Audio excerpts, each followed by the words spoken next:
우즈베키스탄을 알리고 소개하는 TV 우즈베키스탄입니다. 1월 5일 저녁인데요. 오늘 여러 외신을 통해서 들려오는 카자흐스탄의 현재 상황이 생각보다 심각한 것 같아서 저녁에 쭉 뉴스를 한번 보고 관련된 소식을 전해드리려고 영상을 하나 만들어 봅니다. 지난 일요일날 그 카스피해 연안에 있는 조그마한 도시에서 갑자기 액화 천연가스 값을 60탱게에서 120탱게로 2배 올리면서 이제 시민들이 불만을 표출하기 시작한 게 계기가 돼서 지금 거의 전국적인 소요 사태로 3일 만에 발전이 됐어요. 대통령이 오늘 비상사태를 선언하고 야간 통행금지도 2주 동안 실시한다고 했었고, 저희 집주인이 우즈벡 친구인데 카자흐스탄에서 알마티에서 테니스 코치로 일하고 있어요. 연말이라고 잠깐 우즈벡에 왔다가 내일 간다 그래서 아까 오후 늦게 잠깐 만났었는데 카자흐스탄 상황이 안 좋아서 지금 갈 수 있을지 모르겠다라는 얘기를 하고, 조금 있다가 가제타 우즈에서 알마티로 가는 타스켄트 알마티 항공편이 내일 결항이 된다는 기사가 나왔어요. 뿐만 아니라 오늘 낮에는 이번에 기름값을 갑작스럽게 올린 총리를 비롯해서 내각을 총 해산한다는 카자흐스탄 대통령의 발표도 있었고, 저녁에 유튜브를 통해서 영상들을 쭉 보니까 굉장히 심각해요. 그 2년 전인가요? 작년이었던 것 같아요. 작년 제가 키르기즈스탄에 관련된 영상을 하나 만들었었는데, 그때 키르기즈스탄에 또 혁명이 한 번 있었죠. 키르기즈스탄은 독립하고 나서 한 30년 동안 5번 대통령을 끌어내리는 그런 기염을 토했는데, 카자흐스탄 같은 경우는 거의 나자르바예프 대통령이 30년간 장기 집권을 하고 재작년인가 갑자기 이제 현역에서 물러나면서 지금 현재 대통령인 토카예프에게 정권을 물려주고, 그리고 배후에서 여전히 그 권력을 행사하고 있는 거죠. 러시아의 푸틴하고 옛날에 메드베제프 대통령이 했던 것처럼 약간 그런 분위기라서 어떻게 보면 좀 기형적인 그런 정부 형태를 취하고 있는 것 같아요. 2년쯤 전에 타슈켄트에서 6개국 정상회담을 한 적이 있었는데, 그때 키르기즈스탄, 투르크메니스탄, 타지키스탄, 카자흐스탄 이렇게 정상들이 올 때도 그 정상들 틈에 토카예프 대통령이 없고 이미 물러난 나자르바예프 대통령이 참석해서 조금 황당한 그런 사진을 연출하고 그랬었는데, 여전히 나자르바예프는 카자흐스탄에서 최고의 권력을 유지하고 있는 것 같아요.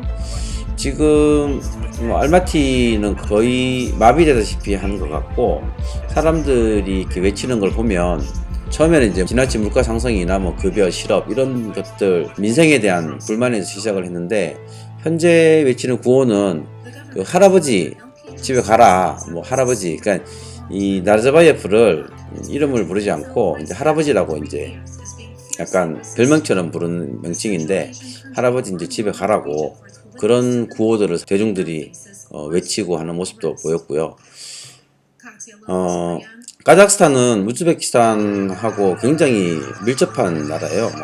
인종적으로 그렇고, 우즈베키스탄 사람들이 가장 해외로 돈 벌러 많이 간 데가 러시아고, 그 다음으로 카자흐스탄이에요.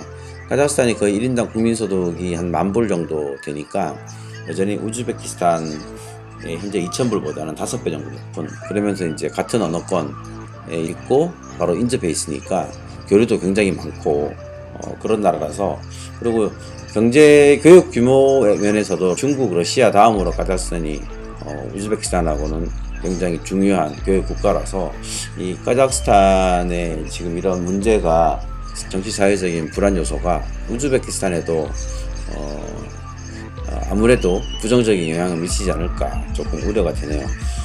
이제 코로나 좀 정리가 되고 좀 해보려고 하니까 또 이제 이 중앙아시아에서 이런 또 정치적인 불안 요소가 또 다시 대두가 되고, 이게 참 쉽지가 않은데, 저도 카자흐스탄에 이제 프로젝트를 몇 개를 했었어요. 물론 이제 예전에 있던 회사에서 진행을 했었는데, 주 카자흐스탄 대한민국 대사관 아스타나에 있는 그 말고도 이제 민간 기업들이 하는 프로젝트들 여러 개 참여했었기 때문에 대충 알마티에 대한 그런 분위기 또는 이제 그 나라 민족성에 대한 분위기는 좀 대충 분위기는 어떤지는 알고 있는데, 아무래도 우즈베키스탄보다는 좀 더 사람들이 약간 다혈질적이라 그래야 되나, 약간 그런 경향이 있다고 들었어요. 약간 유목민족의 핏줄이 좀 강하고, 우즈베키스탄은 농업 기반의 사회다 보니까 좀 사람들이 온순한 데 반해서 카자흐스탄 사람들은 좀 더 다혈질적인 그런 성격을 가지고 있는 것 같은 그런 느낌도 좀 들었었고, 지금 뭐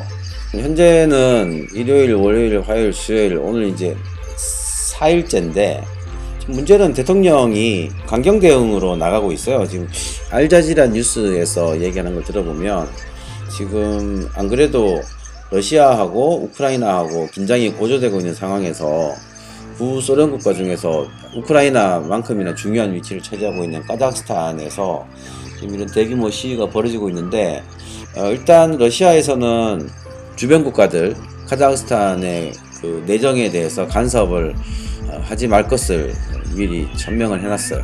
혹시라도 미국이나 유럽이 이쪽 지역에 불안감을 조장하면 러시아 입장에서도 굉장히 힘든 상황이 될 수 있으니까. 그리고 또 다른 측면에서는 지금 카자흐스탄은 국토가 전 세계에서 5번째로 큰 나라인데 이 북쪽으로는 인구 밀도가 굉장히 낮아요.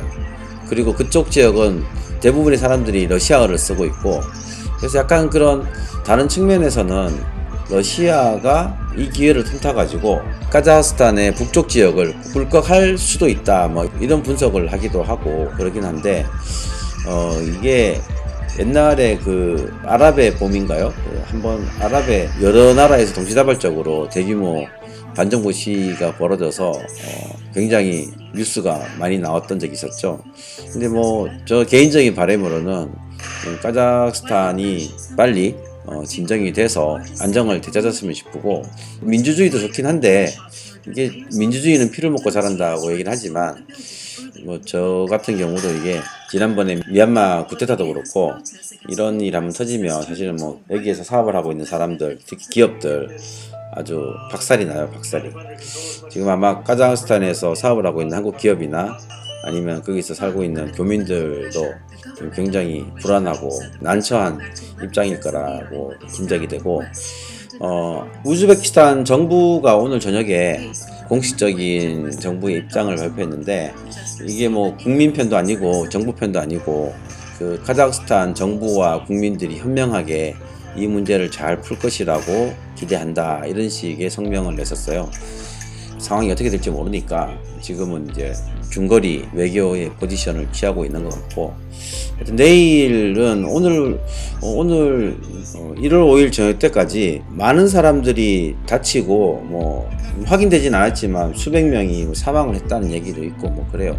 그 예전에 우즈베키스탄의 2005년도 안디잔 사태하고 비교하면서 그런 분석을 하는 그 저널도 있긴 했는데, 어쨌거나 내일은 조금 카자흐스탄 정부에서 좀 전향적으로 국민들을 좀 보듬어서 상황이 진정되었으면 하는 바람입니다. 조금 심각한 얘기라서 이 정도로 마치고 저는 다음 영상에서 찾아뵙도록 하겠습니다.